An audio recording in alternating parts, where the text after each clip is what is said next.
Bueno, yo quise hacer como Luis Felipe me dijo, haz lo que tú quieras, cantar o lo que sea, no sé, que no es que voy a cantar, sino que quise hacer una cosa no tan teórica. Estamos a veces cansadas de hacer papers, ¿no? Y yo quiero más bien traspasar mis análisis y mi propuesta a partir de mi propia experiencia, ¿no? Eh, y voy a pasar unas imágenes muy sencillas, pero que de alguna manera dan cuenta también de lo que yo quisiera compartir con ustedes. Y voy a compartir ahora pantalla. Bueno, una de las cosas que quiero decirles es que yo vengo, bueno, del feminismo negro, antifascista de hace muchos años. Y una de las cosas que he aprendido desde el feminismo negro es precisamente que el conocimiento, que la experiencia es parte del conocimiento, ¿no? Y yo recupero esa impronta, digamos, como parte de mis propuestas, no solamente teóricas, sino también políticas, ¿no? Dentro de mi activismo. Entonces, quería compartirle primero que yo nací en República Dominicana, en el Caribe. Haber nacido y haberme criado en esta isla me dio herramientas para la conciencia política, que me sirvió para construir mis posiciones y opciones políticas por efectos de la colonización. Y luego por la blancofilia y la hispanofilia de las élites criollas de República Dominicana, a pesar de que la mayoría somos afrodescendientes, una gran parte de su gente niega la negritud. Este es un contexto muy importante para entender mis posiciones como artista afrocaribeña. Adquirí el talento musical a través de mi línea paterna, y aquí hay una fotito de mis tempranas incursiones en eso. Eh, Me relacioné con la música desde muy pequeña, ha constituido buena parte de mi subjetividad, de mi historia, y por tanto ha sido fundamental en mi vida. Desde muy joven, estando en la escuela, compuse y canté, además de organizar agrupaciones musicales. Desde ese entonces podía decir que mis composiciones eran críticas, se referían fundamentalmente a las injusticias y a la libertad. En la década de los 80, cuando me articulé al movimiento de mujeres y feministas de mi ciudad, y aquí paso algunas imágenes de esa época, Santiago, mis composiciones eran referidas a los derechos de las mujeres, con una visión bastante esencialista y homogénea.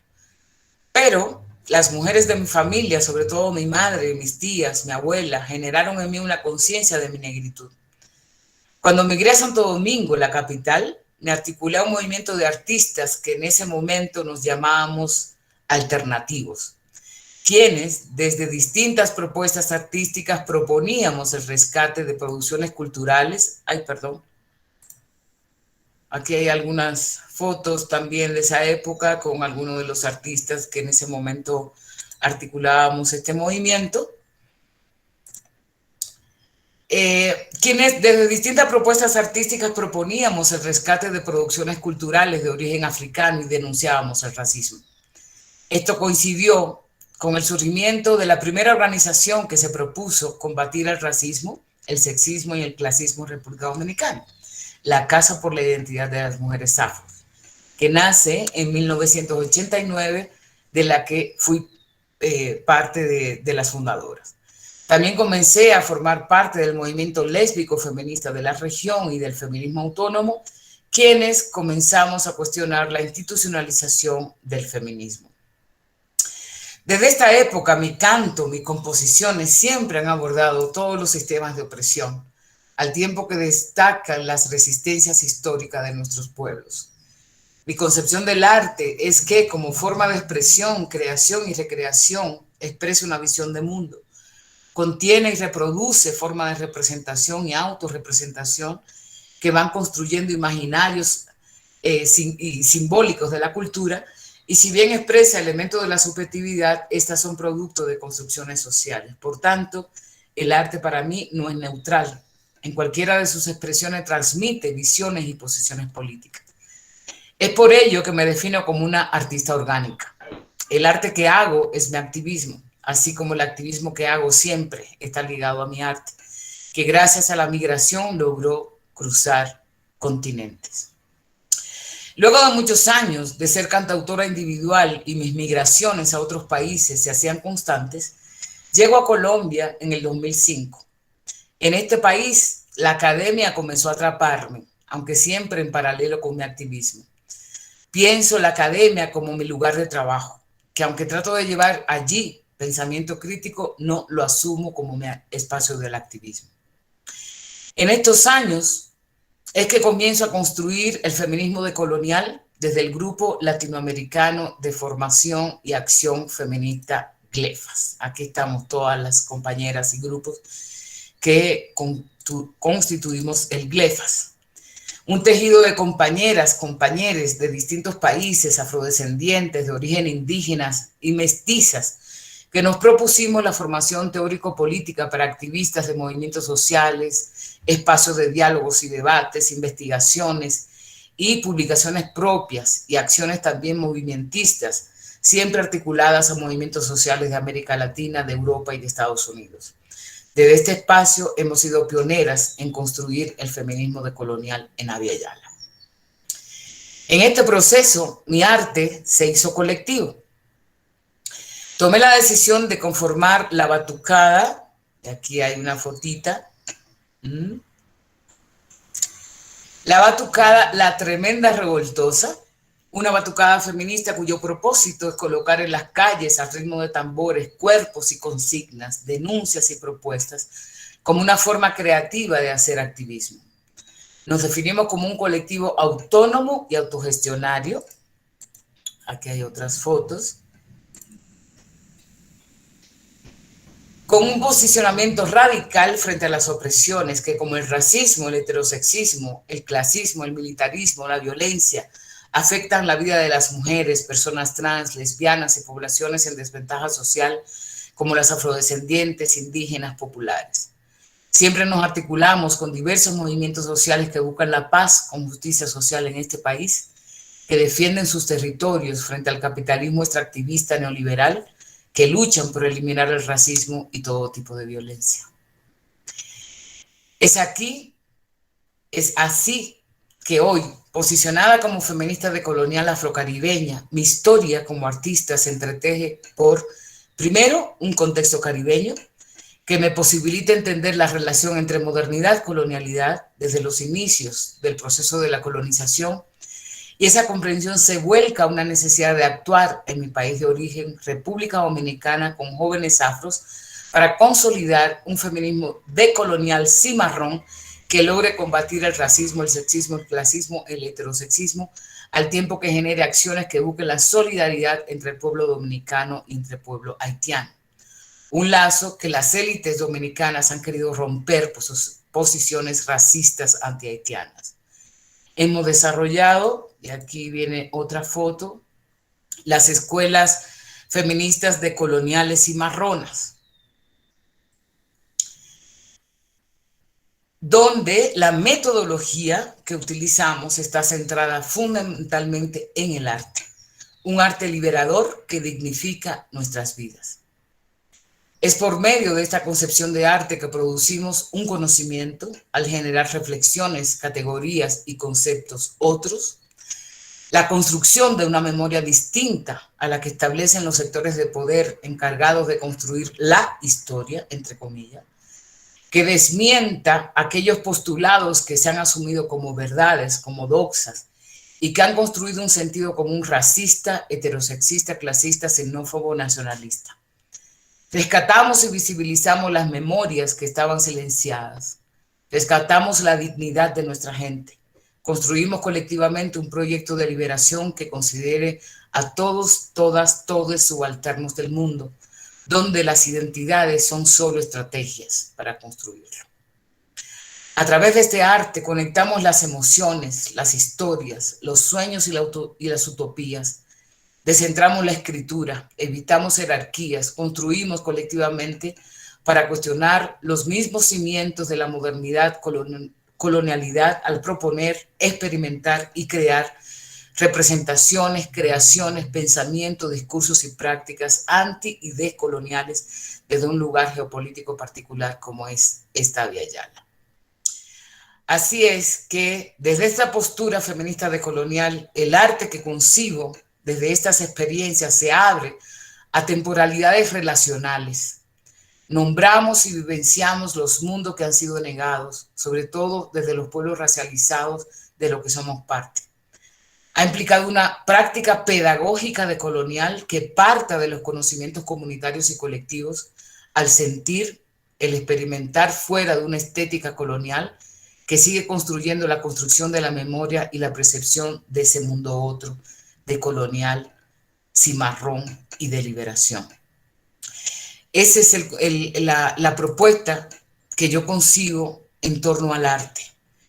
Y yo creo que es interesante lo que le estoy planteando, porque primero parte de una experiencia concreta, en este caso en el Caribe, que además yo migro a otros lugares, y que desde la fundación de la Casa por la Identidad de las Mujeres Afro ya empezábamos a cuestionar estas lógicas racistas de la estética, no solamente de nuestros cuerpos que han sido centrales, sino también la estética del arte que se producía fundamentalmente en República Dominicana, por un lado en las lógicas de los museos, ¿no?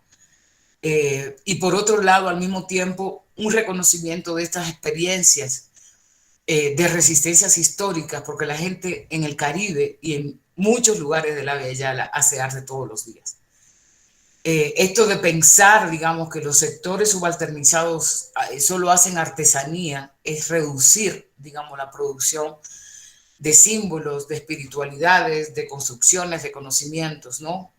Para seguirnos subalternizando en esta cuestión de la estética y el arte. Por eso, para nosotras, esta última imagen, que son las escuelas feministas decoloniales cimarronas, como ustedes ven, estos son diferentes años, ya tenemos 8 años haciendo este trabajo, donde lo que hacemos fundamentalmente es primero reconocer lo que hay en las comunidades donde estamos. En general son comunidades rurales afros en resistencia, que se han mantenido durante años, ¿no? con expresiones cimarronas, y que lo único que nosotros tratamos de hacer es un proceso formativo que permita primero reconocer esa producción, esa resistencia histórica a partir de lo que las mismas comunidades producen, en términos de arte, en términos de alimentación, en términos de las dinámicas de relacionamiento que existen. Y eso nos permite dignificar la vida, no solamente de las comunidades, sino también de nosotras. Como ustedes ven, la mayoría son personas afros, tanto mujeres, hombres, personas trans, donde nos encontramos más o menos en los veranos en República Dominicana y que tratamos de construir un conocimiento colectivo. Y el arte, como ya dije, es la herramienta fundamental que buscamos para conectar esta resistencia, estas vidas, estas subjetividades, analizar las violencias que también se ejercen tanto en las comunidades como fuera de las comunidades para construir ese mundo otro. Entonces, esa ha sido más o menos mi trayectoria, mi relación con el arte. Yo quisiera más bien abrir para que tengamos una conversación. Quería más introducir, digamos, el tema de hoy, para no hacer una conferencia y mucho menos porque, bueno, por ahí andan muchos videos, como decía la compañera. Así que abro para el diálogo. Gracias, Oshi, por esa novedosa exposición que nos trajiste el día de hoy. No esperábamos menos que alguna novedad de tu parte. Y bueno, abrimos el espacio ahí para que algunos de los compañeros inicien el intercambio. Ya todos habían conversado sobre ti, vieron los videos, o sea, había un montón de cosas adelantadas para cuando llegaste. Así que con estas novedades artísticas y esa nueva fase que estamos conociendo, nosotros sabíamos que era escritora, que estabas vinculada al canto, pero no habíamos visto, digamos, alguna exposición tuya sobre el tema. Entonces, se nos hace muy interesante y bueno, vamos a escuchar a ver si hay alguno de los compañeros que quiera intervenir, Humberto o cualquiera de los otros compañeros quisieran iniciar la conversa. No sé, no tuve la oportunidad, Ochi, de ver las creaciones. Sabes que uno de los ambientes institucionales donde es esta conversación es la Universidad de las Artes, ¿no? Ajá. Y muy particularmente ahí están los estudiantes egresados del programa de formación avanzada en Artes y Culturas del Sur. Y entonces, bueno, se conversa mucho, ¿no? Y ahí, entonces, bueno, una de las cosas que se conversa es sobre el tema del arte y el tipo de arte, ¿no? Uh-huh. A mí me encanta que la aproximación tuya, tú no estás hablando del tipo de arte, tú no estás enseñando cuál es el arte que estás diciendo, sino más bien con quién lo haces y desde quién lo haces, o sea, desde cómo está, digamos, participando la gente del diálogo y cómo está poniendo o dándole caja de resonancia a lo que es calificado normalmente por la arrogancia museística como o folclore o arte popular. Es decir, como si hubiera, pero el otro necesariamente se ubica como arte impopular. Y quería hablar un poco quería que hablaras un poquito sobre lo que se produce, sobre lo que se hace, el tipo de música que suena, el tipo de obras que están construyendo. Ok. Bueno, yo hablé de mi experiencia primero como cantautora, que eso lo dejé hace un tiempo porque, bueno, la cuestión de la migración, pues ya sabes, uno tiene que buscarse manera de sobrevivir, ¿no? Eh, y como yo decía, pues mis producciones, yo tengo dos producciones discográficas, pues la mayoría trata de recuperar precisamente nuestra historia, y cuando digo nuestra historia, es la historia como mujer afrodescendiente del Caribe, que articula, digamos, lo que yo planteaba sobre una denuncia, digamos, en torno a cómo las opresiones pues se van sintiendo en el cuerpo, ¿no? Pero también un análisis también estructural de esto. Musicalmente yo hago, particularmente hice muchas cosas, me gustaba mucho el blues, ¿no? Por la historia del blues, pero además musicalmente me gusta mucho el blues. Pero bueno, hice merengues, hice varias cosas, siempre fusionadas con las raíces de nuestros ritmos afrocaribeños, ¿no? Luego ya yo presenté La Tremenda Revoltosa, que aquí, bueno, todo el mundo sabe que las batucadas es una expresión que viene precisamente de la resistencia afro-brasileña, aunque tiene sus orígenes en África, y que lo interesante de esta propuesta es que nosotras logramos, bueno, hay una cosa muy interesante en la batucada, y es que la construcción se hace colectiva, que yo creo que es una condición sine qua non de una propuesta decolonial.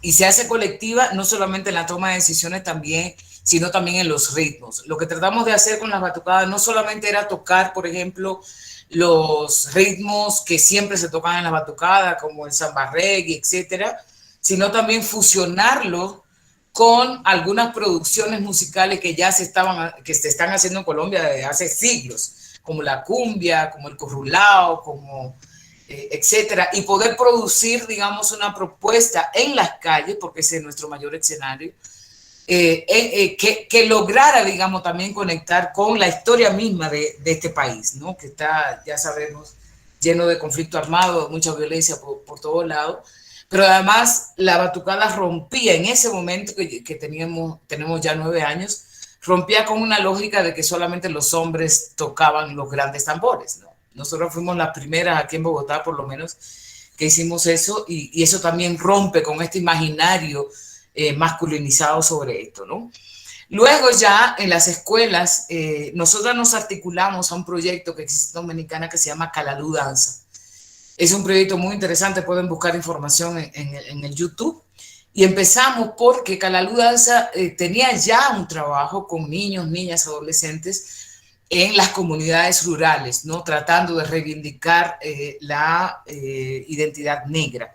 Y lo hace fundamentalmente en lo que Marily Gallardo, que es la coordinadora de esta escuela, ha llamado el aspecto de producción cultural, ¿no? Cuando estamos hablando del aspecto de producción cultural, estamos diciendo que fundamentalmente no es solo lo que la lógica de la élite entiende como producción cultural, como bien lo dice Humberto, sino fundamentalmente lo que las comunidades crean todos los días, ¿no? Entonces ahí, por ejemplo, hay una serie de comunidades como la comunidad de Villamella, que está en el noreste de la ciudad de Santo Domingo, donde hay unas manifestaciones culturales que se llaman los congos, ¿no? Y los congos es una de las cosas más directas que tenemos de África, donde las comunidades todavía pues están ahí. ¿Y quiénes son las que han logrado que ese, no solamente el ritmo, porque está ligado también a la espiritualidad, mantenga ese ritmo fundamentalmente las mujeres negras de esas comunidades? Entonces, ¿cómo eso, a través de estas mujeres que forman parte de la escuela, se va transmitiendo en las nuevas generaciones de niños, de niñas, adolescentes, para que ellos y ellas vayan entendiendo lo que les significa el Congo, que lo oyen muchas veces, ¿no? Esta historia del Congo, para entender también la historia de la esclavitud, la historia de la colonización. Es decir, todo siempre lo hacemos no con estas cosas, piedras tan duras que hablábamos de modernidad, colonialidad, Quijano, etcétera, sino que fundamentalmente a través de esa manera, de esa música, de esa espiritualidad, entonces empezamos a conectar con la historia de la esclavitud, por qué existen los congos, de dónde vienen los congos, qué papel jugaron estas músicas también en la articulación de las resistencias históricas cimarronas, por ejemplo, ¿no? La otra cosa, son muchos ejemplos porque es una escuela que es muy larga, pero otra cosa muy interesante es cómo pensar el Caribe insular a través, digamos, de no separar, porque una de las cosas que han hecho las élites, por ejemplo, Haití, República Dominicana, que ha sido una historia dolorosa, ¿no? de cómo la colonización separó la isla, que creó dos espacios nacionales, pero además nos interesa conectar con Puerto Rico, nos interesa conectar con Cuba, nos interesa cómo lo hacemos, o sea, cómo pensar el Caribe en esa diversidad, pero a la vez en una historia común, tanto de colonización como la resistencia. Y hacemos una serie de ejercicios donde se hace a través de la música, ¿no? Y el cuerpo. Por ejemplo, ponemos muchas veces un son de Cuba, donde un grupo tiene que bailarla, pero tiene que buscar información sobre esa música, sobre ese baile, tienen que hacer un performance sobre ese baile y hablar sobre esto. Y luego hay otro grupo que lo hace sobre Martinica, otro grupo que lo hace sobre Dominicana, otro grupo que lo hace sobre Haití. Ahí entonces empezamos a identificar varias cosas a través del cuerpo. ¿Cuáles son aquellos movimientos, ¿no? Por ejemplo, que estos cuerpos que están moviéndose coinciden? ¿Y cuáles son aquellos movimientos que también se diferencian? Entonces, ahí vamos viendo cómo, primero, en el Caribe, la afrodescendencia tiene tantos elementos comunes solamente a través del baile y la música. Hay muchas cosas más, ¿no? Pero ahí nosotros lo trabajamos a través del baile y la música. Y ahí hay desde bachata, desde merengue, desde el son cubano, desde, en fin, desde la bomba de Puerto Rico, etcétera. Entonces, empezamos a articular esa característica, digamos, semejantes, ¿no? Que hemos tenido en el Caribe, pero también cuáles son las diferencias. Y estas diferencias se van viendo a partir de experiencias que tienen que ver con lógicas de mestizaje, fundamentalmente producto de la colonización. No es lo mismo el Caribe hispano, ¿no? En algunas cuestiones como por ejemplo, Haití, o no es lo mismo Martinica, porque las colonizaciones también fueron distintas. Entonces, a través del movimiento de la danza, como también de la música, logramos conectar en términos de cuestiones historiográficas desde nuestra narrativa, no desde la narrativa de las élites, y así empezamos entonces a construir lo que sería la necesidad de la solidaridad insular en este caso, ¿no?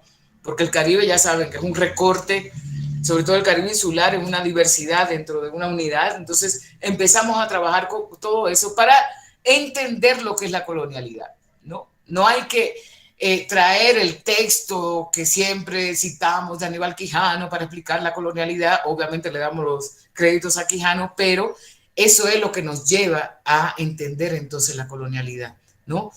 Partir del hoy, del presente, del cuerpo, de las músicas, de lo que tenemos hoy, para poder entender entonces cómo se fueron construyendo una serie de jerarquías raciales, sociales, etcétera. Es así como lo hacemos, Humberto. Tengo muchos ejemplos que hacemos en esta escuela. Para mí, esta escuela es lo más decolonial que yo he hecho en mi vida. ¿no?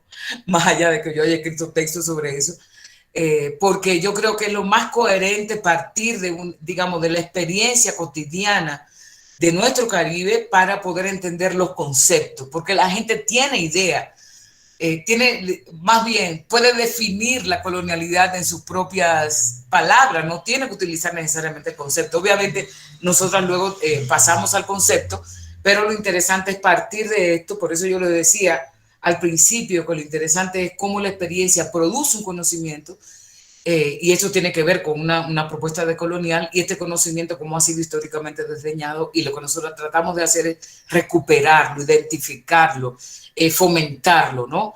En ese sentido. Esos serían como dos ejemplos que puedo dar para hablar de qué tipo de arte utilizamos en las escuelas, por ejemplo. Gracias. Allí hay una cosa yo creo que muy importante. Colombia como Venezuela somos países que somos a la vez amazónicos, andinos y caribeños. Sí. Y sin embargo, pareciera que precisamente Venezuela y Colombia nos negamos mucho al Caribe por la tradición, justamente por el predominio de la élite blanca.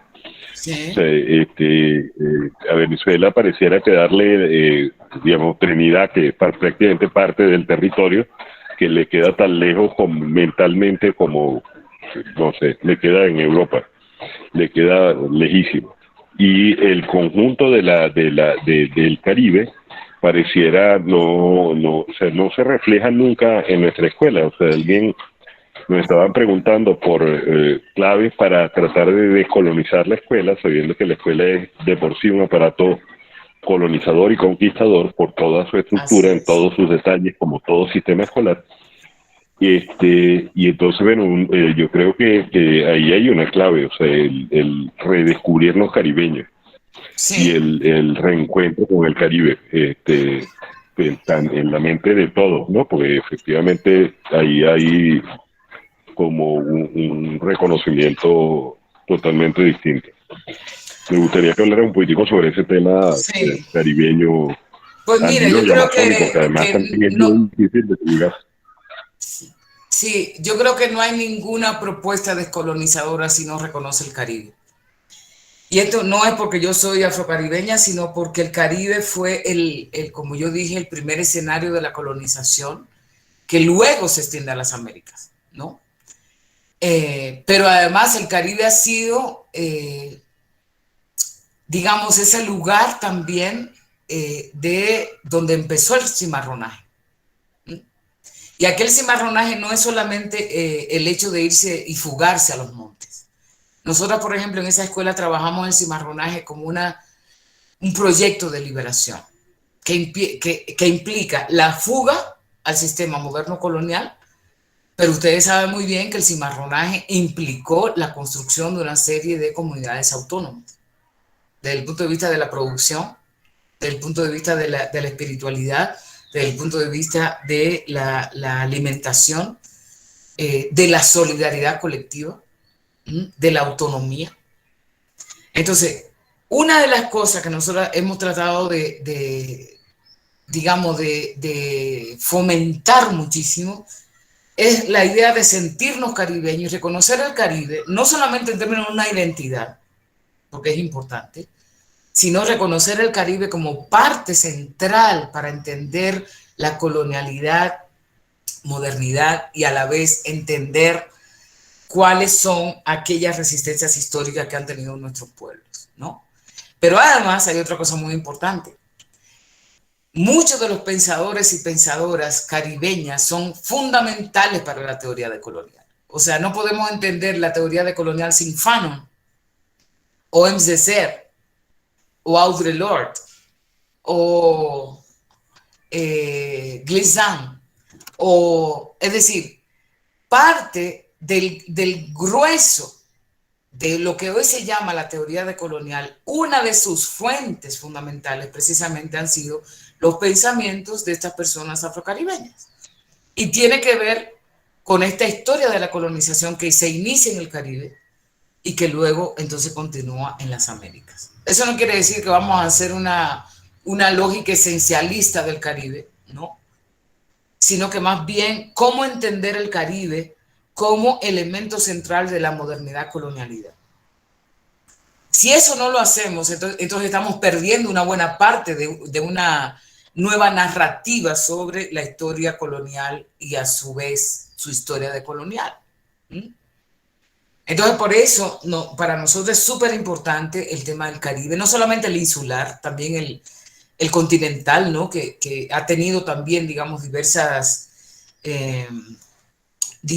experiencias. Por ejemplo, el Caribe insular fue fundamentalmente de plantación. Y la plantación, digamos, como esa manera en que se organizó la lógica esclavista y la lógica capitalista, por supuesto que tiene unas particularidades en el Caribe insular. Por aquí fue otras lógicas de producción, pero que estaban también conectadas. Y es en el Caribe, es desde el Caribe que el capitalismo se hace mundial. Eso que dice la teoría decolonial, que con lo que dice Dussel, digamos, de no separar lo que es el capitalismo con el racismo y la lógica de la modernidad occidental, es primero allá que comienza eso. Y comienza eso porque el capitalismo se hace mundial a través de las plantaciones de azúcar. Cuando Europa necesitaba el azúcar, que pasa de una cuestión cotidiana a hacerse un mercado internacional. Y fue a partir de las plantaciones que eran parte del sistema esclavista.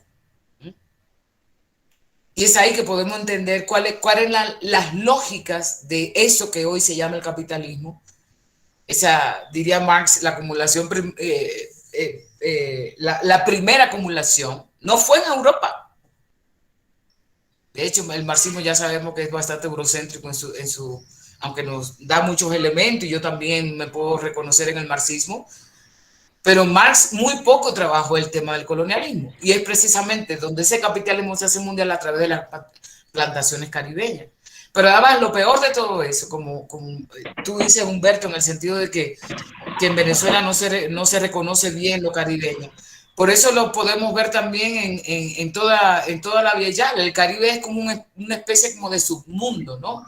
Como es América Latina y el Caribe, como también si fuera una cosa un poco separada en ese sentido. Y eso lo podemos ver, por ejemplo, en las producciones de las universidades.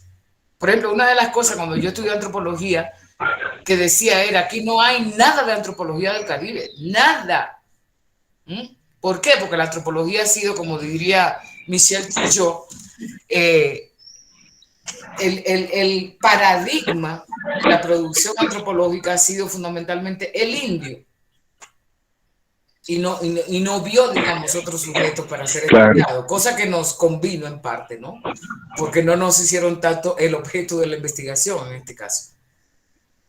Pero yo sí creo que un reto fundamental de la teoría decolonial es ver más el Caribe, estudiar más el Caribe, y cualquier propuesta decolonial tiene que ver el Caribe, tiene que ver sus historias, sus resistencias, y además no es casual que tantas islas pequeñas hayan sido colonizadas casi por todas las empresas coloniales. Ahí hubo Francia, estuvo Inglaterra, estuvo España, estuvo Portugal, es decir, tenemos, para poder entender la colonización, Holanda.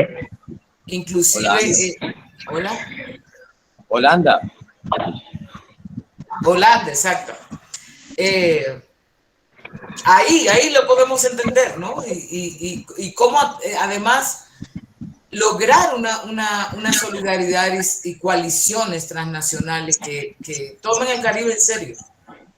Y como decía Michel Trujillo, no es casual que la revolución haitiana haya sido silenciada por la historiografía occidental, porque eran esclavizados y esclavizadas del Caribe, y eso continúa. La revolución haitiana es un no evento, como dice él, ¿no? Tan importante para el mundo, pero es porque se dio en el Caribe, y las cosas que pasan hoy en Haití, por ejemplo, el hecho de que Haití sea uno de los países más empobrecidos, ¿no? Primero por la colonización y luego por el intervencionismo norteamericano, tiene que ver con eso también. Entonces, ese sería mi comentario en relación a eso. Sí, fíjate, yo escuchaba a la compañera Oshi y analizaba algunas cosas que, aunque hacen referencia el compañero Humberto con el tema de la no identificación con el Caribe, digamos, por lo menos en el caso de Caracas, la última compañera que estuvo como la alcaldesa de Caracas, Erika Faría, generó todo un mecanismo que se llama Fuerzas Caribe. Y es justamente la organización de cada una de los espacios sociales que incluye a las comunidades de lesbianas, gays, bisexuales, intersexuales y trans. De hecho, yo participo en esas Fuerzas Caribe y yo tengo justamente hace 1 año y medio un programa en una emisora radial y un movimiento que se llama Caribe Diverso. Y responde justamente a que hemos estado estudiando con el compañero Reinaldo Bolívar, que fue nuestro vicecanciller durante más de 10 años. Él fue nuestro vicecanciller para África, pero justamente este compañero creó la Escuela de Altos Estudios del Caribe, justamente, aquí en Caracas. Y allí, desde hace unos 4 años más o menos, él está desarrollando toda una serie de posgrados y estudios en general, incluso diplomados, que tienen que ver con el conocimiento del Caribe. Tuve la oportunidad de estar algún tiempo en Haití, en el Valle del Artibonite, cumpliendo unas tareas de trabajo. Y allí hicimos el desarrollo de 14.000 hectáreas de arroz con las compañeras haitianas, fundamentalmente con mujeres. Y pasó un fenómeno muy particular en esos 3 años, que las compañeras que nunca dejaban de ir un domingo a la misa, empezaron a dejar de ir los domingos a la misa para quedarse con nosotros secando el arroz y haciendo todo el montaje de la comercialización y toda la producción de lo que para ese momento estábamos preparando con ellas. Estamos hablando del año 2012, 13, 14 más o menos. Lamentablemente, bueno, con el proyecto de Petrocaribe, con todas las dificultades que ha tenido el país, el bloqueo, no se pudo continuar con el proyecto, no se le pudo dar continuidad, por lo menos no con la participación de los venezolanos. Ellos, yo sé que sí mantienen aún algo de esa producción, ¿no? Claro, hay cosas que van desmejorando por la falta de financiamiento. Sin embargo, hicimos todo lo posible para que ellos quedaran, digamos, con sus propias capacidades, con sus propios mecanismos, incluso de mantenimiento de los espacios que le colocamos para el secado de arroz. Es una cosa semi-industrial, pero creo que son cosas que ellos apreciaban mucho porque además les dio una dinámica de vida completamente distinta. Hay gente que trabaja desde las 4 de la mañana hasta las 8 de la noche solo con un pedazo de caña de azúcar en la boca, porque lo vi. Y es una cosa impresionante la resistencia, la capacidad que pueden tener para la lucha, para continuar defendiendo su dignidad como lo han hecho desde siempre, ¿no? Como lo han hecho desde siempre. Entonces, bueno, yo quería decir ese elemento allí porque, bueno, sí, yo creo que sí hay cosas que estamos haciendo que hay que profundizar y hay que incluso difundir más con el tema del estudio del Caribe, las cosas que aún tenemos por hacer y en el tema de todo el tema de la propuesta latinoamericana que hizo el comandante Chávez con todo el Caribe, que fue todo lo que unió Petrocaribe y que unió incluso a los propios países del CARICOM. Yo tuve la oportunidad de hacer varios proyectos, estar en varios proyectos de alimentos en diferentes espacios, desde Guyana, Surinam, todo lo que se considera Caribe, Nicaragua incluso, que también se considera Caribe. Allí creo que desarrollamos unas grandes cosas que obviamente se vieron truncadas con toda la situación que hemos tenido, la pérdida física del comandante y todo el bloqueo, pero que efectivamente yo creo que ese era el camino, pues, y el comandante Chávez siempre decía que el Caribe insular y el Caribe en general eran el primero y segundo anillo de la revolución bolivariana, venezolana y latinoamericana. Él siempre refería a eso, que el Caribe era ese anillo de seguridad y que nosotros debíamos hermanarnos con el Caribe justamente para conquistar la dignidad y la lucha de Petión, de Bolívar y de todo el rescate de nuestra historia latinoamericana. Eso era lo que quería referir por ahí. Pues el comandante no estaba fuera de lugar. Bueno, ya lo sabemos, ¿no? La relación de Petión con Simón Bolívar, aunque bueno, yo con Bolívar tengo mis cositas ahí que no vienen al caso, pero de todas formas, yo sí creo que Haití particularmente da un ejemplo de dignidad, siempre. Y lo dio con la crisis de Petrocaribe, lo dio con el terremoto, lo ha dado, digamos, si hay algo que hay que aprender de Haití, a pesar de toda la mierda que le llega, ¿no? Es la dignidad del pueblo. O sea, yo creo que eso es un elemento fundamental para cualquier proyecto de liberación decolonial que podamos emprender realmente. Luis Felipe. Mil gracias, Jochi, por tu intervención, además por la sencillez de la intervención.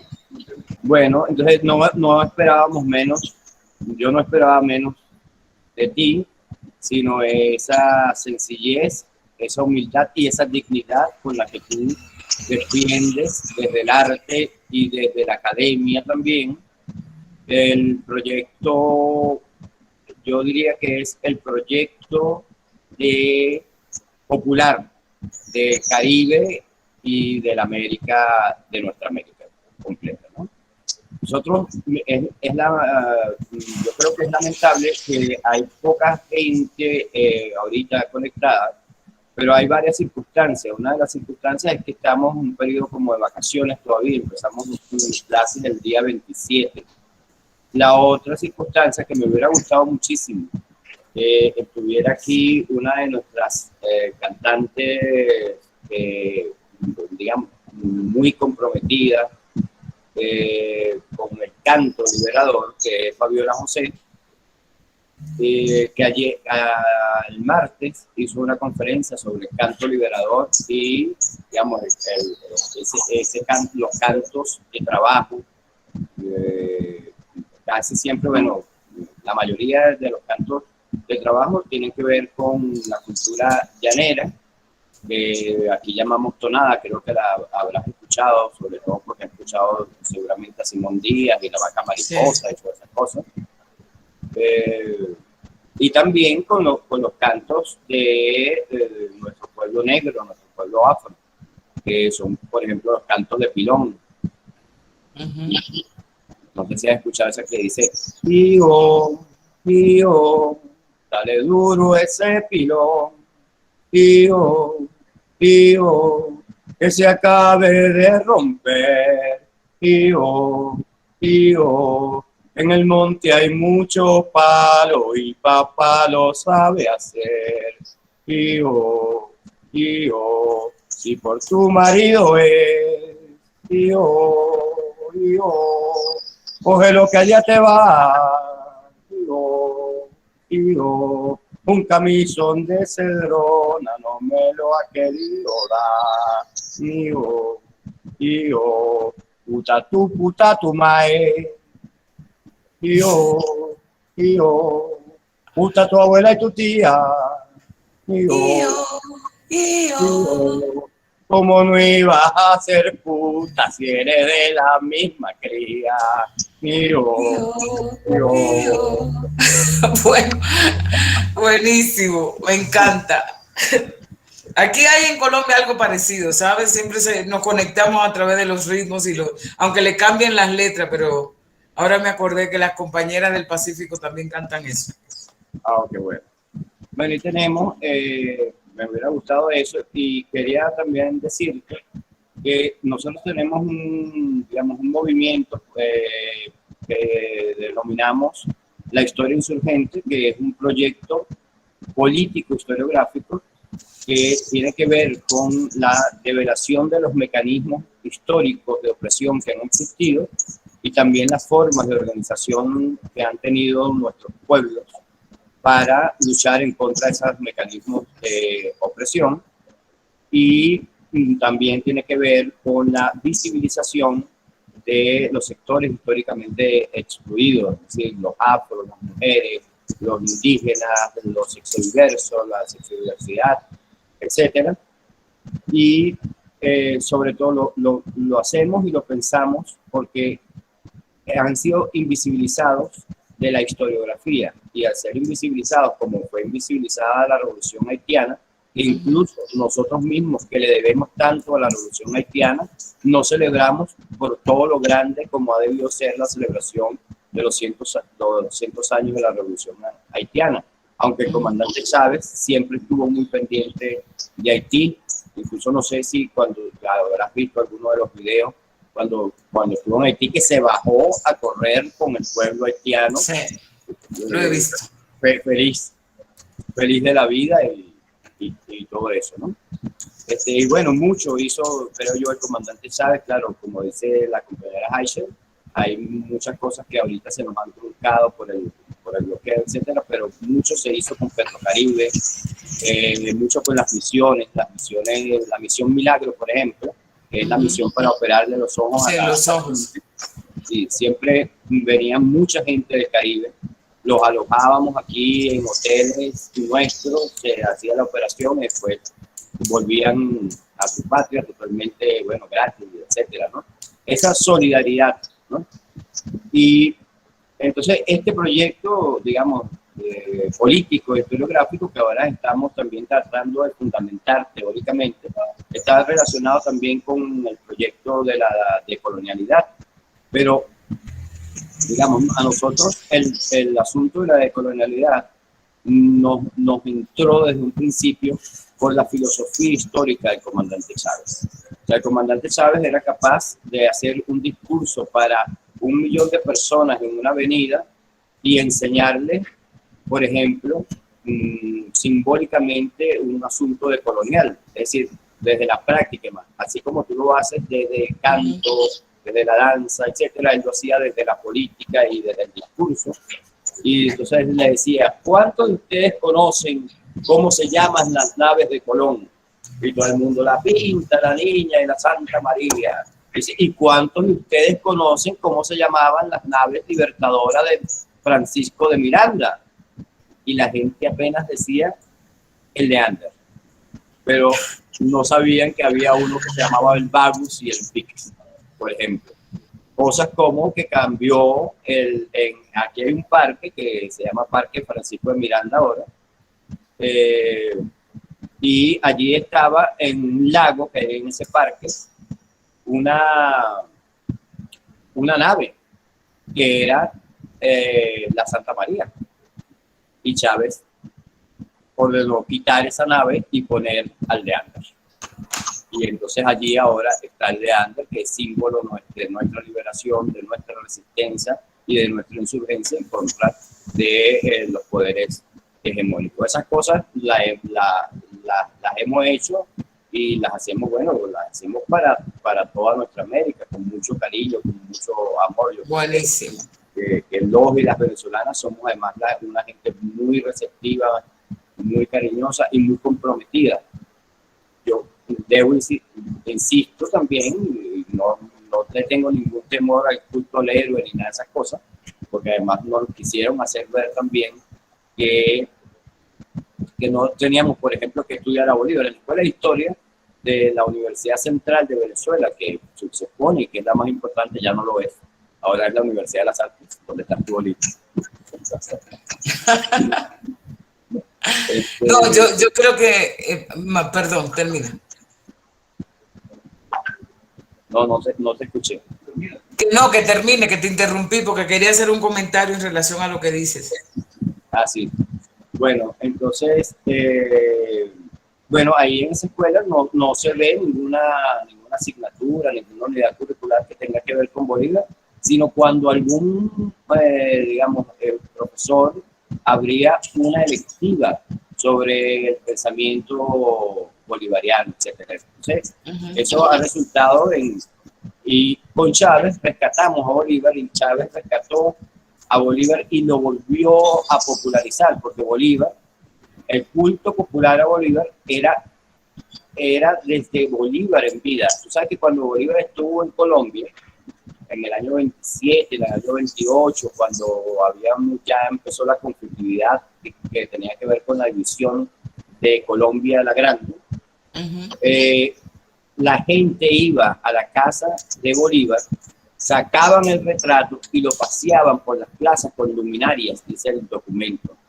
Todos vienen, todos claman tu presencia, y le escribe la hermana María Antonia a Bolívar. De manera, el santo de Bolívar lo celebraban con aguardiente y parranda en toda Venezuela. Por ejemplo, que se celebraba el santo y no el cumpleaños.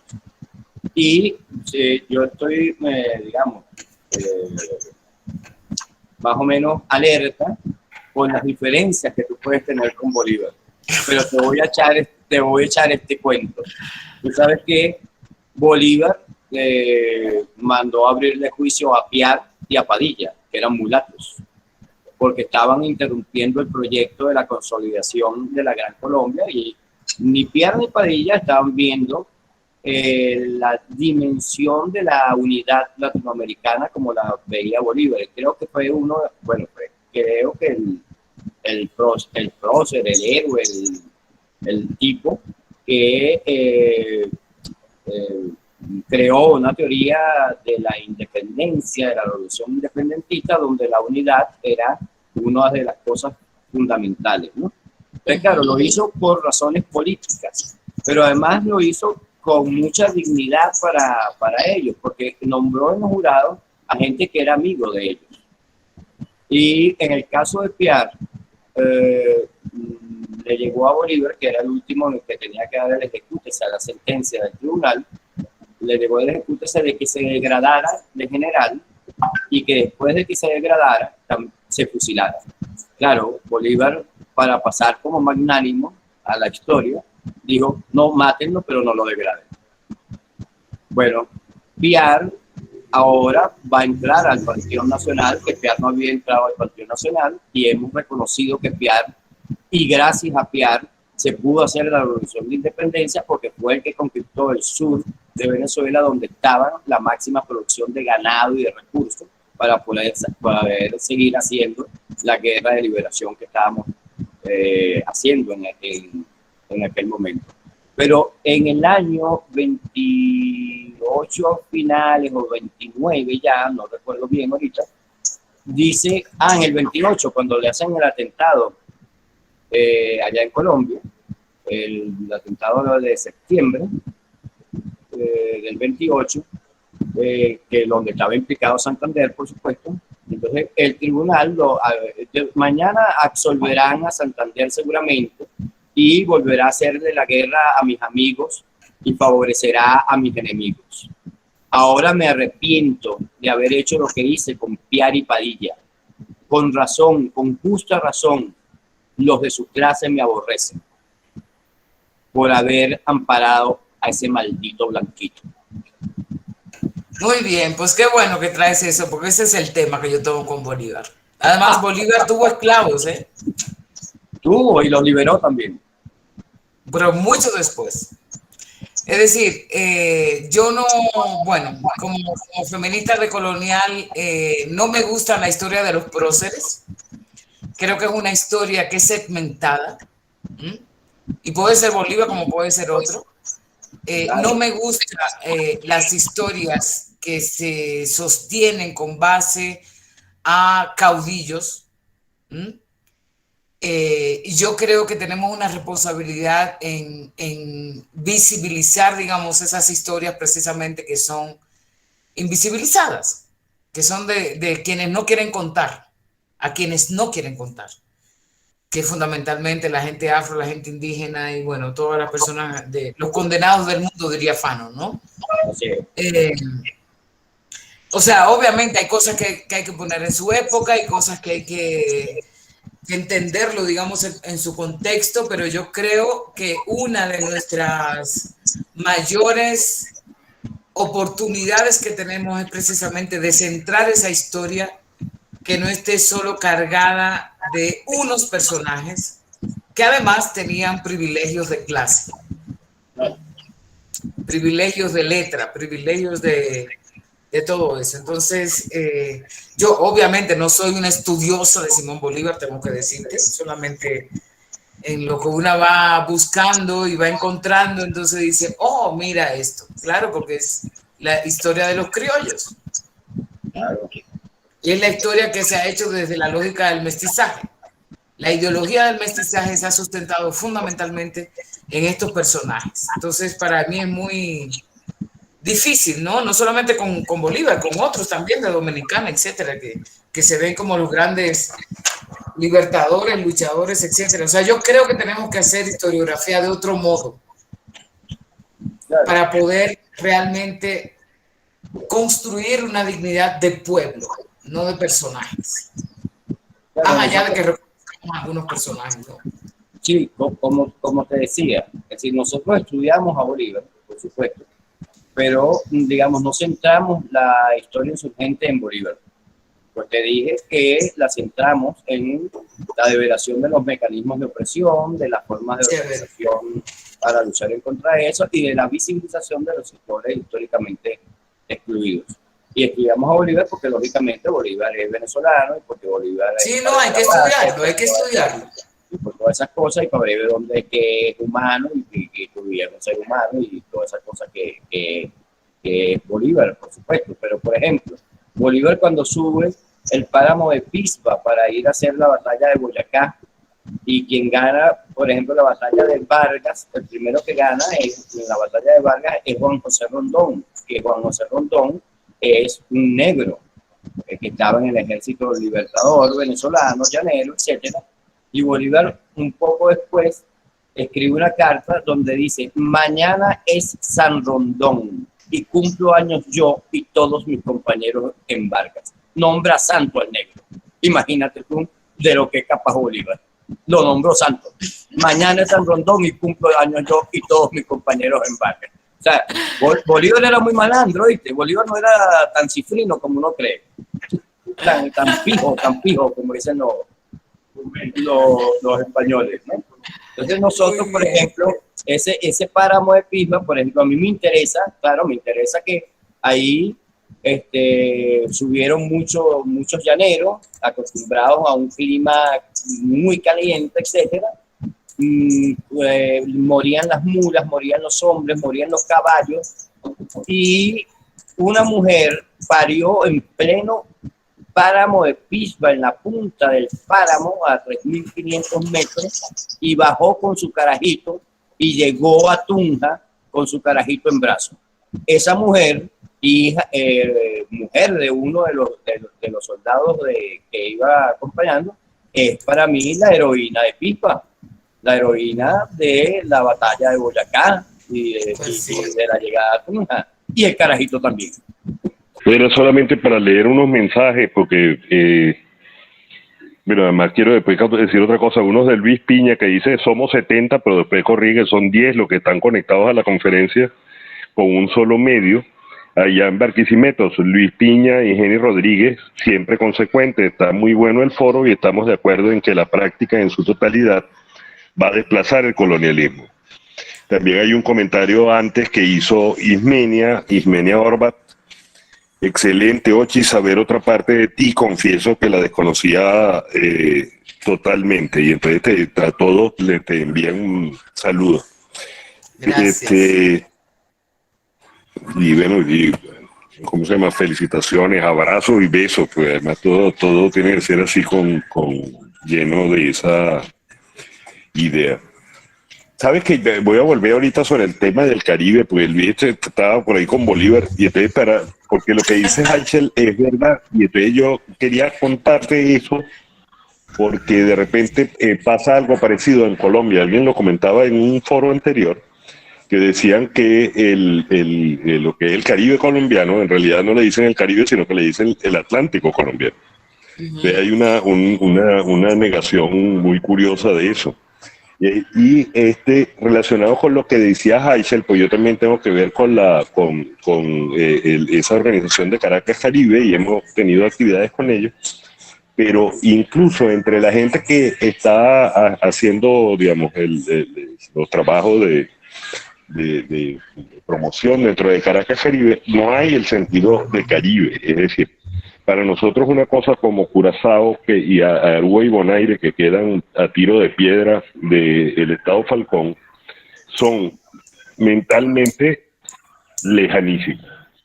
Trinidad, que queda prácticamente, uno lanza una piedra y se la pega por la cabeza a alguien allá, desde la costa de Sucre son totalmente lejanos. No se diga Grenada,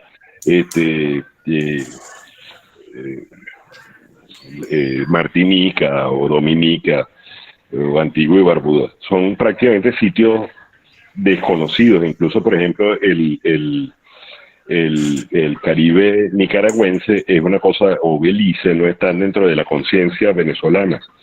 Y nosotros que tenemos una reclamación sobre el territorio de Guayana Esequiba, la constitución, la gente de Guayana Esequiba, los apellidos las formas de vida de ellos tampoco no son familiares, es decir, no están integradas. Ha habido un trabajo muy fuerte y muy sistemático para separar incluso a los grupos afro nuestros y a la gente afro de la costa misma de su condición caribeña. Y entonces yo creo que eso pareciera también ser, pues por eso insistía mucho en el tema de lo clave que era el Caribe y me encantaba escucharte sobre eso. Además, bueno, te estoy pidiendo permiso para poderme comunicar contigo sobre ese tema para ver que nos lo devuelvas un poco para el trabajo con maestros y el pensamiento sobre, o tratar de desarrollar una idea para trabajar con escuela primaria, que nos están dando esa oportunidad en el Centro para la Descolonización. Y que hablar esa experiencia que hace de la práctica descolonizadora más que, bueno, conjuntamente con la palabra y la teoría, o sea, no hace depender a una de otra, es un punto de vista que me parece fantástico. Pero hay una cosa, Humberto, también, y tiene que ver con una de las cosas que produjo el colonialismo y la colonialidad fue el estadocentrismo, ¿no? Y ya sabemos un poco la historia de los estados nacionales, cómo se construyeron en estas latitudes. Y es que el estado-nación y esta idea, o sea, podemos hacer una separación metodológica de lo que es el estado y lo que es la nación, pero en el caso nuestro, el Estado-Nación, digamos, como institución jurídico-política de la colonialidad, nos vino con toda, ¿no? La forma de organización social fundamental es el Estado Nacional. Y claro, ¿quiénes crearon, a propósito del tema anterior, quiénes crearon los Estados Nacionales? Fueron las élites criollas.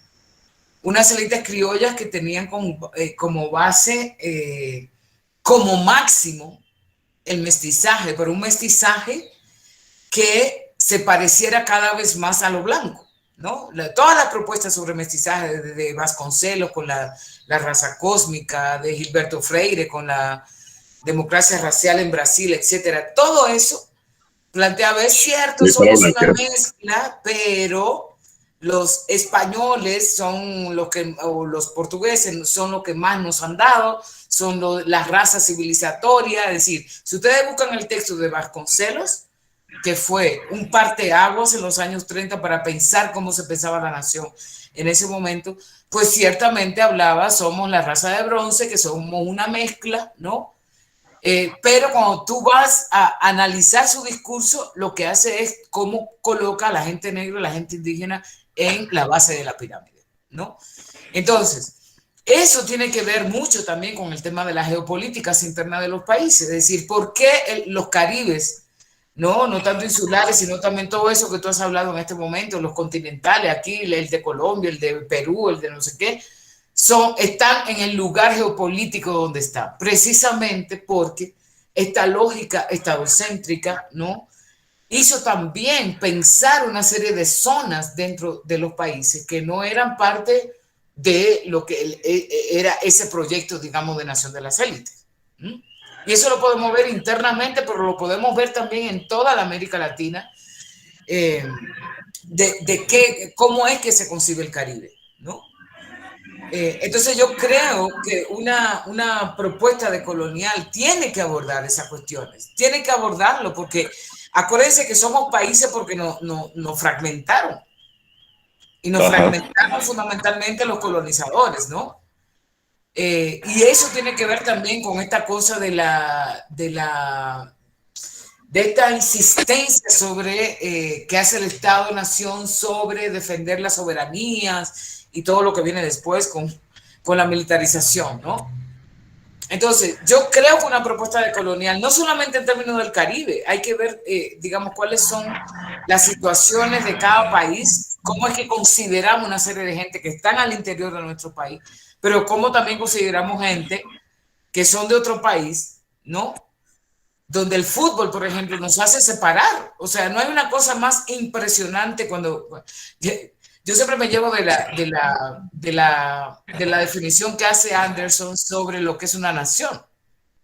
Una nación es una vaina que la gente se imagina en su cabeza, ¿no?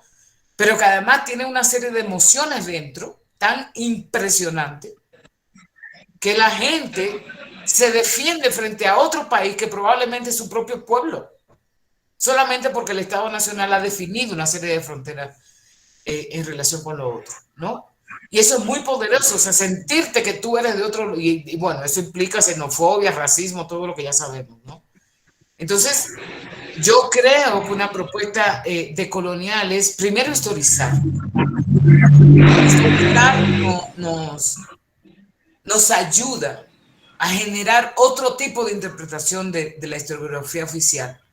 Entender cómo fue que nacieron los estados nacionales, cómo se dio aquí en América Latina y el Caribe y cuáles han sido las implicaciones para los pueblos que eso ha tenido. Porque casi naturalizamos el Estado-Nación. Ah, sí, ya existe, eso somos, etcétera, pero eso tiene una serie de implicaciones que si no entendemos políticamente de manera crítica, pues vamos a seguir segmentándonos, fragmentándonos en términos de los proyectos políticos, ¿no? Lo cual no quiere decir que no existan diferencias, que obviamente tenemos historias también particulares en cada lugar, pero yo creo que son más las historias comunes que tenemos que otra cosa. Entonces, para mí no se trata solamente de solidaridad con otro país, se trata de un proyecto de liberación que implique entender cómo fue que pasó todo eso para poder entonces emprender esos proyectos de otra manera, ¿no? Y efectivamente yo creo, Humberto, como tú dices, que así como tú pones esos ejemplos, lo podemos ver en muchísimos lugares. Pero también lo podemos ver con los pueblos amazónicos. Yo acabo de venir hace un mes de Cuyo, que es donde están los pueblos amazónicos del Ecuador, ¿no? Y cómo precisamente es el Estado-Nación que empieza a dividir las comunidades que antes no eran frontera entre Perú, entre Ecuador, lo que pasa aquí también con los guayú, entre Venezuela y Colombia. Okay. Pueblos que no, o sea, que no entendían de la frontera, que no les interesaban de eso porque eran pueblos, ¿no? Entonces yo creo que eso es un elemento fundamental que cualquier propuesta de colonial, de liberación, sea desde el arte o sea desde donde sea, tenemos que volver a historizar para tomar posición sobre eso, ¿no? Porque siempre en la historia nos contaron que así fue y no cuestionamos esa historia, ¿no? Lo que acaba de decir Edochín es totalmente bolivariano. Sí. Es la unidad de nuestra América. De manera que estamos de acuerdo. Aquí hay una profesora que trabaja precisamente el asunto de la balcanización de nuestra América y cómo los Estados Unidos y el Imperio Norteamericano influyó mucho en eso, como por ejemplo boicotearon el Congreso de Panamá, que era un congreso donde seguramente iba a ser posible hacer un proyecto unitario muy importante, cómo dividieron Centroamérica, pero cómo nos dividieron también a nosotros. Ahí, digamos, no es nada más una cosa endógena, es también producto de la influencia imperial, ¿no? Así que por no, supuesto. Que valen las dos cosas. Pero una cosa solamente, Luis Felipe, quiero decirte. América sí. Tampoco la podemos unificar u homogeneizar. Claro. Porque resulta que en América, eso que el colonialismo llamó América, porque también es una propuesta colonial, hay una serie de clases sociales, de racismos entre la misma gente de América. Entonces, a mí ya no me basta, eso lo dije una vez, ¿no? Pero ahora ya no me basta con solamente pensar en la unidad de América. Porque resulta que esa América, ¿no? Tiene los gobiernos que ya sabemos que tenemos, por lo menos aquí en este sitio donde yo estoy en este momento, ¿no? Claro. Tiene la derecha, tiene los fundamentalismos religiosos, tiene los racistas más racistas que se creen blancos, ¿no? Claro. Entonces a mí eso no me basta. Yo creo que un proyecto de liberación tiene que cuestionar también con base a qué se va a unir la supuesta América. Claro. Porque hay una serie de relaciones económicas, sociales, políticas que todavía siguen manteniendo las jerarquías raciales, de sexo, de todo tipo, que ningún proyecto que piense en la unidad de América por la unidad de América va a funcionar. Por lo menos como proyecto de liberación, puede funcionar para otras cosas, ¿no? Estamos de acuerdo, totalmente de acuerdo. Bueno, te leo los comentarios. Uno de Juan José López hace 9 minutos. A pesar de no compartir su visión no caudillista, que algunos la podríamos tomar como antibolivariana, debo admitir que su postura en las artes es muy interesante por lo incluyente y feminista. Gracias por su charla y aporte a la lucha anticolonialista, dice Juan José López, le decía. Y hay otro de Ismerly Puerta de hace 4 minutos que dice: saludos amigos. Un gusto y gran honor poder saludarle desde Puerto Ayacucho, capital de la Amazonia venezolana, la tierra donde nace el soberbio río Padre Orinoco. Fíjate que es una conversación que parece más chiquita de lo que es. Efectivamente está bastante extendida por el territorio y la gente que está participando, con la escasez de medios que tenemos, le está sacando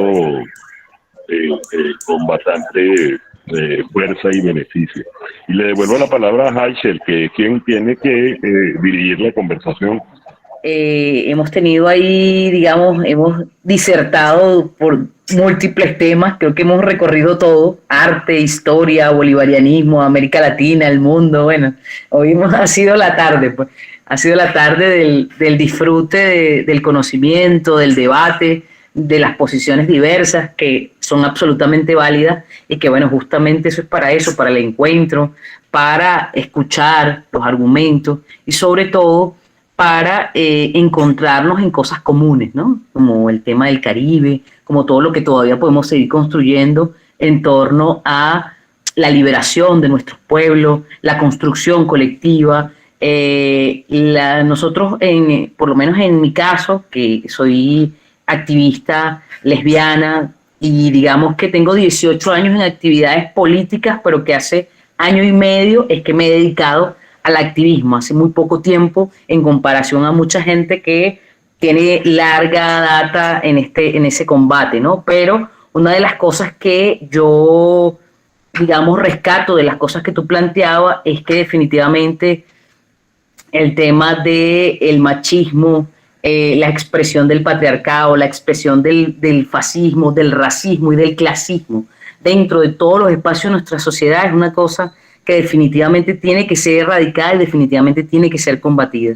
Nosotros ayer justamente, por ejemplo, dábamos un debate en un grupo. Sabes que acá hay consejos comunales, que es un mecanismo que creó el comandante Chávez en función de ayudar o impulsar la organización de bases para que la gente pueda darse un gobierno más adecuado a sus realidades. Un poco ese era el principio, ¿no? Y bueno, la idea era ir construyendo esos consejos comunales, ir construyendo sobre todas las bases de la organización social cuál era la mejor forma que la gente determinaba para gobernarse a través de las comunas como un principio, ¿no? Ahora, esa dinámica podía cambiarla, transformarla o reorientarla el propio pueblo en asamblea porque es la máxima autoridad. Bueno, en algunos lugares, digamos, ha tenido más calada, más fortalezas la comuna y en otros espacios no tanto. Yo vivo en un urbanismo que es de la Misión Vivienda, o sea, lo compramos a través del Estado y tiene ciertas cualidades, ciertos beneficios, y vivo dentro del Fuerte Tiuna, donde está el fuerte militar. ¿No? Aquí el comandante Chávez dio la orientación para que parte de estos terrenos fueran parte de las viviendas a personas con mayores dificultades para adquirir casas, ¿no? Y bueno, aquí vivimos una serie de compañeros, pero una de las cosas que yo quería referir es que aquí hay aproximadamente unas 7 torres que somos un consejo comunal. Esos son 124 familias, esas son unas 728 personas aproximadamente. Y se ha dado desde hace algún tiempo el debate de la incorporación de los comités por la sexogenerodiversidad como parte activa de la comunidad. Pues nos hemos encontrado las cosas más increíbles del mundo. De hecho, un grupo de evangélicos hoy, ahorita dentro de media hora me voy a encontrar con ellos porque ellos quieren impugnar el comité, porque eso es una cosa muy mala, porque nosotros queremos imponerle a la gente para que aprenda a ser homosexual. Cosas como esas se dijeron en el grupo. Y bueno, ha sido una cosa muy dura que de verdad, te lo juro, yo he estado dando discusiones, he estado en la radio, he estado en espacios políticos, ahorita he estado activada en varias cosas, el Congreso Bicentenario, la sexodiversidad a nivel nacional, la militancia por los derechos de la comunidad y ciertas cosas, 12 crímenes de odio que ha habido durante este año de la comunidad. Entonces, nosotros hemos estado activos en eso, pero yo he escuchado cosas, pero las que leí anoche en ese mensaje, en esos mensajes, es las cosas más, o sea, me sentía que retrocedimos como 200 años y estamos hablando de donde la gente se supone que es más elevada, donde estamos construyendo el poder popular. Ok, tranquila, donde estamos construyendo el poder popular, donde estamos construyendo, digamos, la posibilidad de darnos nuestro propio gobierno y con nuestras propias estrategias y nuestras propias fórmulas, y se supone que la gente aquí tiene una visión, digamos, más de colaboración, de solidaridad, de entender al otro, y aún así vemos cómo se expresa, ¿verdad? Toda el coloniaje, lo peor de todo ese aprendizaje está expresado ahí en un WhatsApp de 111 personas, donde 4 nada más somos activistas y abiertamente homosexuales o gay. 4 de 111 en un chat, en un grupo. En realidad son 723 personas, pero imagínate esa batalla que tenemos que dar ahí y en los niveles que hay que darlo. Una ignorancia, pero suprema. Entonces, bueno, así estamos todavía. Hay lugares donde la cosa está elevada y hay lugares donde todavía la batalla apenas empieza. Pues yo creo que qué bueno que lo traes porque a propósito del comentario de Juan José, no es que yo soy antibolivariana, yo defiendo la revolución bolivariana donde estoy, defiendo la revolución cubana donde estoy, pero si nosotras, si nosotres que estamos en un proyecto eso de liberación, de descolonización, no cuestionamos las lógicas de estas revoluciones, entonces estamos jodidos. Estamos jodidos porque estamos tapando el sol con un dedo. O sea, en estos procesos revolucionarios sabemos muy bien que se dan relaciones de poder bastante cabronas, ¿no? Como la que tú acabas de mencionar, Hache. Entonces, que en Cuba yo lo he vivido muchas veces, es decir, es como si en Cuba es como si el gobierno dijera no hay racismo y tú lo ves todos los días. En Cuba, ¿no? Es como si el gobierno dijera no, aquí no hay discriminación y tú la ves todos los días. ¿Me entiendes? Entonces, ¿qué es lo que yo creo que un reto fundamental es precisamente, primero, pensar cuál es el proyecto político que queremos, porque no es cierto que todo el mundo tiene en la cabeza el mismo proyecto político, ¿no? O sea, una cosa es que algunos se piensen en un proyecto político, pero ¿cómo es que lo vamos a pensar? No solamente tomarnos el Estado, sino que una de las cosas, por lo menos en cualquier proyecto decolonial, es terminar con todas las jerarquías, todas, de sexo, de género, de sexualidad, de raza, de etnia, de nacionalidad, etc. Ese es el proyecto de liberación. Entonces la pregunta, que yo no la voy a contestar obviamente, que eso es un trabajo de años, es ¿cómo es que logramos desde una posición, por ejemplo, bolivariana, confrontar estas lógicas de poder cuando tú misma estás contando que a pesar de que se busca una construcción comunitaria, hay una discriminación, hay una lógica de lesbofobia, hay una lógica de homofobia, como puede haber la racista, como puede haber la de muchísimas cosas. Ese es un punto que como personas que estamos, digamos, en esta onda de la decolonial es fundamental. O sea, no nos basta solamente con construir proyectos de Estado, porque la sociedad es una cosa mucho más compleja. O sea, el heterosexismo no es solamente que yo respete a los gays o a las lesbianas, o yo tengo una amiga lesbiana, etcétera, sino que el heterosexismo forma parte de la lógica del Estado Nacional, cualquiera. Y si no, yo preguntaría cuánta gente gay, lesbianas, trans están dirigiendo el Estado de Venezuela en este momento. Como lo puedo preguntar en Dominicana, como lo puedo preguntar en Cuba. ¿No? Esas son las preguntas que por lo menos a la gente que estamos en la onda decolonial tenemos que hacer. ¿Y qué significa esa vaina? Porque eso no es sencillo. Tenemos 500 años de colonización encima, ¿no? Entonces, me interesa que lo traiga porque no se trata de cualquier posición ahora estar en el binario si soy antibolivariana o no soy antibolivariana. Yo siempre le voy a cuestionar cosas a la revolución bolivariana, como se lo he hecho a Cuba, como se lo he hecho al gobierno dominicano, que no es lo mismo ni es igual, obviamente, como, es decir, pero además no solamente a los gobiernos, a la sociedad en su conjunto. y trato, no voy a decir que soy coherente totalmente, pero trato por lo menos de construir otro mundo. Porque ¿quiénes somos la gente más jodida de esto que está pasando? Pues las mismas, las lesbianas, los gays, la gente afro, la gente negra, la gente indígena, la gente empobrecida. Lo mismo, que empezó en 1492 y todavía seguimos al día de hoy. Buenas tardes. ¿Cómo estás, Jochi? Muy bien. La amada hermana nuestra, Colombia. Caliente. ¿Tienen el verano allá? Está caliente en el sentido de, por un lado, cada vez peor, pero por otro lado hay una resistencia en este pueblo que yo cada vez admiro más. Eso es muy bueno, porque eso dice cosas muy buenas sobre ese pueblo tan amado por nosotros. Así yo, es. De verdad, que colombiano, conocí uno cuando estuve trabajando de diseñadora textil hace mucho tiempo y sabía mucho y aprendí bastante de él. Lo recuerdo con mucho cariño. Bueno, pero pasando al tema de la investigación, de la ponencia, a mí me parece muy excelente, pues todo lo que has dicho hasta ahora, todo lo que nos has dado es conocimiento, sobre todo de ese proceso que sufrió América como Abella Yala. Eso es tan importante para mí, que sale desde 1498 prácticamente hasta los albores de esta república, porque podemos decir que estamos en una república bolivariana, cierto. Pero ¿qué pasa? El sentir de la cotidianidad. Nosotros mismos somos discriminadores, muy discriminadores. Yo lo viví en carne propia.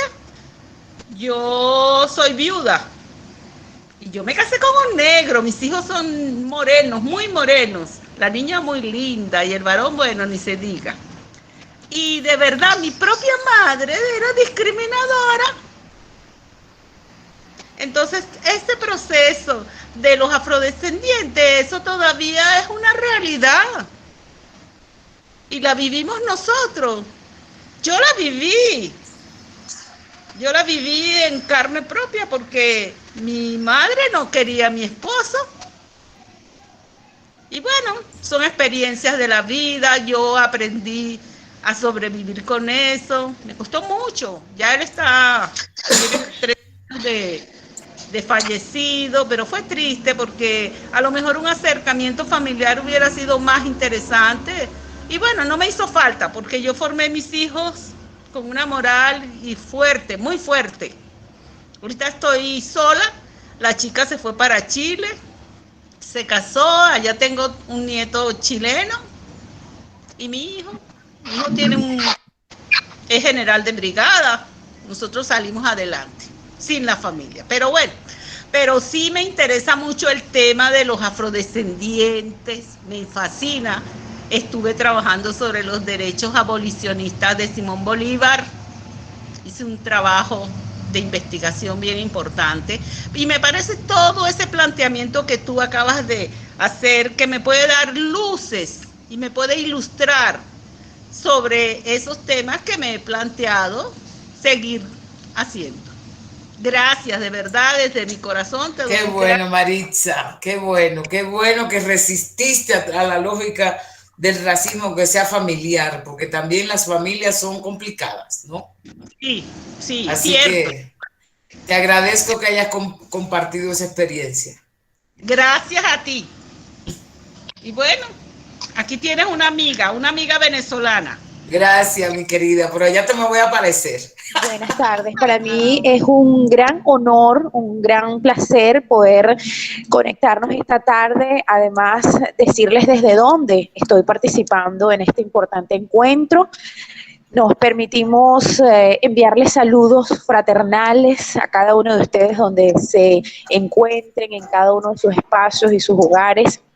Me encuentro ahora en este momento en Puerto Ayacucho, en la capital del estado Amazonas, en el corazón de la Amazonía venezolana, donde nace el soberbio e indómito río Orinoco, nuestro río padre.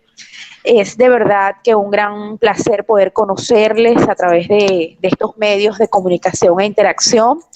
Ismerly Puerta, diputada de la Asamblea Nacional, además orgullosamente formó parte de la familia legislativa, precisamente de la Comisión Permanente de Familias, Libertad de Religión y Culto, que magistralmente coordina, gerencia y preside la diputada Asia Villegas Poljap, quien por supuesto le agradezco la oportunidad de formar parte de esta importante comisión. Y además estoy pues en este momento en mi estado de origen, próximamente pues estaré en Caracas participando en la Asamblea Nacional, y es un tema sumamente importante para nosotros en el caso de los habitantes del Amazonas venezolano, porque tenemos una población que tiene o pertenece en más de un 80% a uno de los 20 pueblos originarios que habitan en este estado.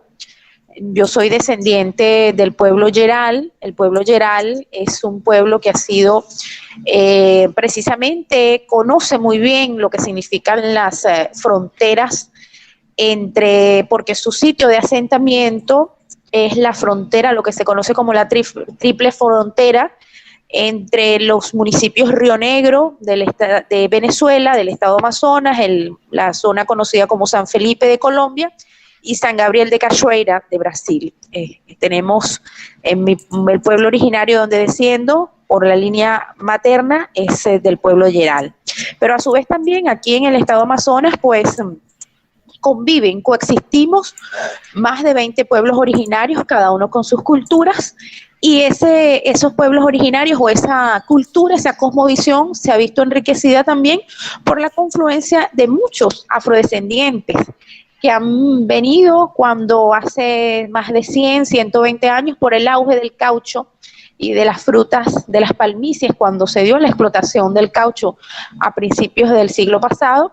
Vino mucha mano de obra del Caribe a trabajar, y eso hizo que nosotros tengamos pues una riqueza sumamente amplia, vasta, profunda, que hay que estudiar esas raíces, y me siento pues muy feliz de poder contactarme, de poder, acabo de suministrar con mucho gusto mis contactos para que podamos estar en constante comunicación y podamos apoyar, podamos vincular, podamos estrechar esos lazos que nos permitan entender las luchas que tenemos, porque no solamente es el pueblo afrodescendiente, es la lucha de los pueblos originarios, también es la lucha de la mujer en la política. En mi caso particular tengo una responsabilidad, soy la primera mujer de mi partido, del Partido Ecológico, es el Partido Verde de Venezuela, y el 6 de diciembre nos postulamos, participamos, creyendo siempre en el voto como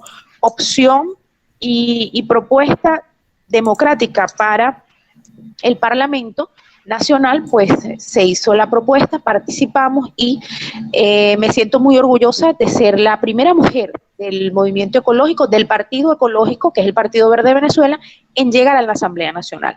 Es decir, tengo también una responsabilidad con mi estado, con las mujeres de mi estado, también con las mujeres en la política en Venezuela.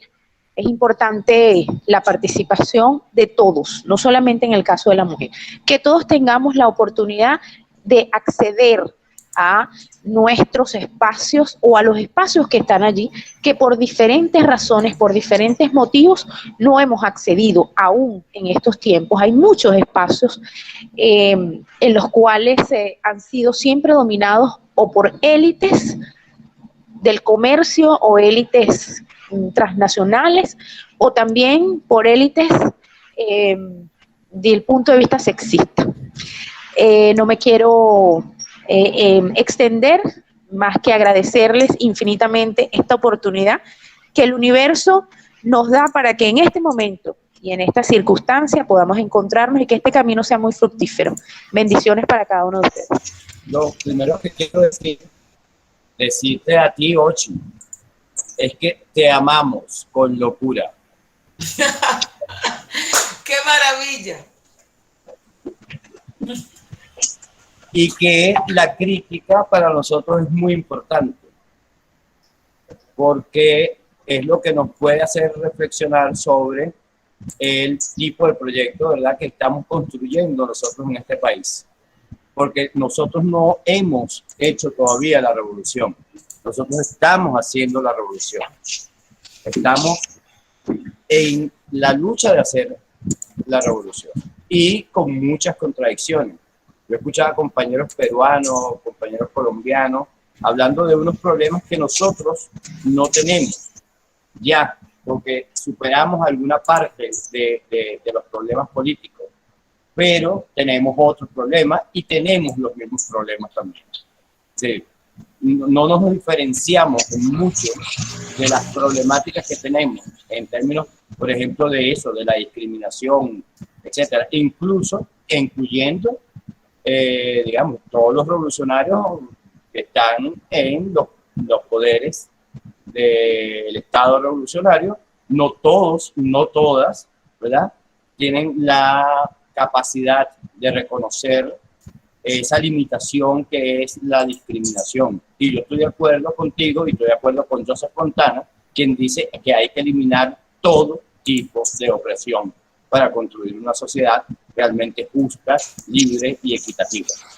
Y ese es, digamos, el proyecto, cuando te hablo del proyecto histórico y político, historiográfico, político, de la Revolución Bolivariana, que es la historia insurgente, ¿no? Y te digo que dentro de ese proyecto político historiográfico también hay lo que nosotros llamamos el brazo social del proyecto, que es el pueblo cuenta su historia. Y el pueblo cuenta su historia es que el mismo pueblo cuenta su historia, y nosotros hemos podido hacer algunos avances al respecto. Tenemos publicados libros, por ejemplo, tenemos un libro sobre un grupo de comunidad LGBTI, tenemos otro sobre la Fuerza Motorizada Bolivariana y tenemos uno de la historia de una madre del barrio. Pero hay muchos más. Humberto te puede comentar también de otros que hemos ido avanzando. Y tenemos un proyecto para hacerlo piloto en la Gran Caracas y en Caracas a través del Centro de Estudios de Caracas, que fundó la alcaldesa Erika Padilla, que por cierto es negra, lesbiana y pobre. Y fue hasta ahora nuestra alcaldesa, y no sabemos si posiblemente por negra, lesbiana y pobre no está en la alcaldía ahora. Posiblemente esos elementos sigan pesando en nuestra mentalidad. Pues sí. Eso, que son elementos que se fueron construyendo desde 1492 hasta ahora. Yo le hablaba hace rato a los muchachos mientras estábamos esperando, a las muchachas, a los muchachos, ya estamos esperándote. Estoy hablando, yo trabajo sobre todo con una cosa que se llama el honor, pero el honor es el campo de la jerarquización, es un valor y un conjunto de valores que permitió durante el periodo colonial hacer todo tipo de opresión, y se consolida toda la mentalidad opresora a finales del siglo XVIII, como se consolida también la formación histórico-social, digamos, venezolana, por decirlo de alguna manera, ¿verdad? Entonces, esa mentalidad, y sobre todo lo tomo de ti, que también por eso te amo, porque te escuché con mucha atención todas las cosas, así como hizo Aishel, que se estudió todo en una semana. Qué exagerado. Pero yo tengo tiempo ya escuchándote y amándote, porque eso que sí. Y entonces yo tomo todo lo que tiene que ver con la teoría de la interseccionalidad, ¿verdad? Pero además lo veo en los documentos del siglo XVIII y está clarísimo. Cuando un hombre se opone, el hermano se opone, ¿verdad? Ay, sí, que lo conté. Se opone al matrimonio de su hermana, siendo mantuana, siendo de la clase alta. La discriminación también le toca. Porque ella se quería casar con un hombre de inferior calidad, un hombre pobre, pues, blanco pero pobre. Y el hermano se opone a su matrimonio y dice, no, lo que pasa es que ella se quiere casar con cualquiera porque es que ella es fea y vieja en lo personal. no como élite, sino en lo personal. O sea, ella individualmente es la que es vieja y fea, pero nosotros no, nosotros somos bellos y perfectos, como decía Ginés de Sepúlveda, ¿verdad? En 1550.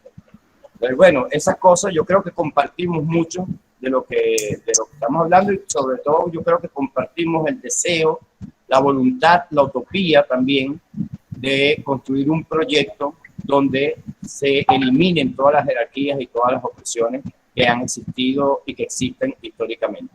La lucha continúa. Pues sí, totalmente. Y ahora está más difícil porque este sistema no es fácil, pero ahí vamos. Yo creo que nos tenemos que agarrar de nuestras resistencias históricas, ver el pasado otra vez, qué hicieron nuestros ancestros, nuestras ancestras, para darnos fuerza, porque no está fácil, pero ahí vamos. Yo creo que es muy importante eso. Y agradezco muchísimo porque me hayan invitado, porque yo creo que los diálogos también nos colocan, digamos, otras preguntas, ¿no? Que yo creo que es lo que siempre tenemos que estar atentos y atentas para, pues, para avanzar en esa lucha, como dices tú, Luis Felipe. La gente joven está bailando todos los días, la gente joven oye música todos los días, la gente joven quiere tocar un instrumento. Esa es la vía. Es que a veces estas gentes adultas que somos nosotras y nosotros, ¿no? Nos creemos por encima, inclusive. Y hoy los jóvenes saben muchísimo más cosas. Yo sé de muchos jóvenes que están comprometidos con esto que estamos hablando hoy, ¿me entiendes? O sea, yo creo que lo que hay que buscar, por lo menos nosotros que tenemos más añitos, ¿no? Las maneras en cómo llegarle a esta gente, y el arte es lo fundamental. Estoy convencida, tenemos 8 años haciendo eso, y ustedes no se pueden imaginar en Dominicana la cantidad de colectivos que han salido de esas escuelas, ¿no? Y es el arte que lo ha motivado, no hay de otra. Además, somos gente de arte en esta América Latina, no hay que entrarlo en un museo. Todos los días tenemos música, todos los días tenemos poesía, todos los días, todo, la creatividad es parte de nuestra resistencia. Y si nos la quitan, pues ya saben, nos jodimos, ¿no? Correcto. Entonces, yo creo que tenemos que de verdad descolonizar nuestras mentes, pensando que son las conferencias, que son las charlas, que son... No, el arte es central para también hacer un proyecto de liberación, que ha sido parte histórica, ¿no? De ese proyecto. Claro, el transmitir el mensaje de toda la teoría en esas cosas sencillas. Claro, creo que ese es el punto. Además tiene una ventaja, y es que coloca el tema de la emoción como el centro, ¿me entiendes?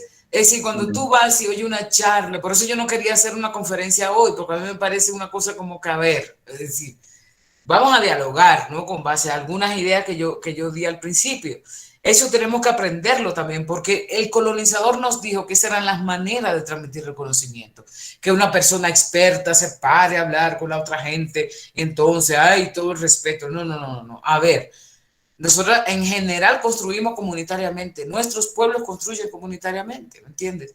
Entonces, ¿cómo es que vamos a hacer para descentrar esta lógica eurocéntrica que nos han puesto, donde se dice que si tú no sabes escribir no sabes nada, que si tú no vas a una universidad y haces un doctorado eres una mierda? O sea, ¿cómo vamos a ir haciéndole fuerte a esto? Nuestros pueblos conocen, tienen conocimiento, tienen teorías, tienen conceptos, tienen categorías, tienen metodología, tienen todo.